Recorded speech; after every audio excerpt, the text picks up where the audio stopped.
Chapter 1.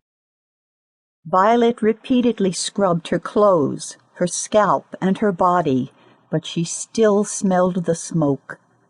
Screams of her fellow seamstresses punctuated her nightmares. She'd been pushed and shoved into the elevator by other panicked workers.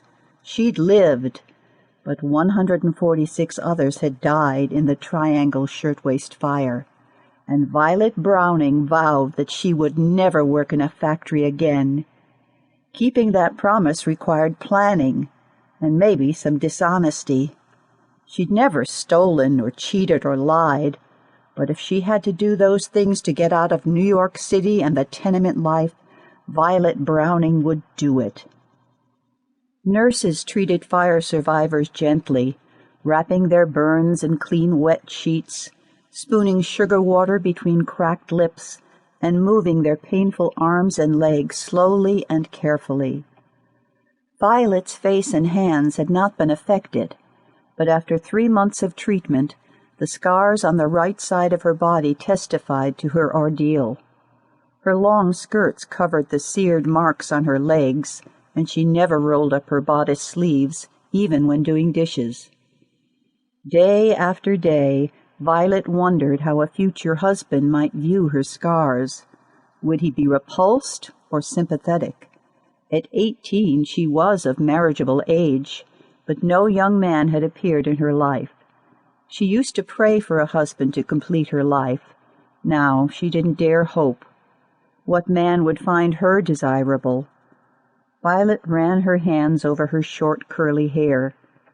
The nurses had cropped her frizzed brown locks close to the scalp because the fire had singed and broken the strands of hair. The young woman faced the truth of her situation. She would probably never have a husband or a home filled with children to love. She would have to make her own way in the world. Dr. Mattingly held Violet's chart. "Violet, I think you're fit to return home. You're a lucky young woman." Lucky? Violet had no home. She had lived with 8 other sewing machine operators in a single room, and she knew that the landlord had rented that room to others the day after the fire. There was nowhere for her to go. "Dr. Mattingly, I'd like to stay here and help care for the sick to repay my debt," Violet offered. "For free?" The doctor eyed her suspiciously. "I'm poor, so I can't pay with money, but I can show my gratitude with work." Violet hoped he'd accept her offer because she had nowhere to go. "I'll ask the matron." The doctor glanced at the paper in his hands, scanning the words, and then suddenly said, "Wait, you can operate a sewing machine, can't you?" Violet sucked in her breath, remembering the rows of sewing machines and the blazing inferno she'd escaped. "Yes, I'm a good seamstress." "Well, the Foundling Hospital needs people to sew clothes for the youngsters who are going west on the Orphan trains. Could you do that?" "Yes." Violet blinked her eyes. She'd be happy to sew for orphans, and maybe the Foundling Hospital would give her a place to stay. "I'm on my way there.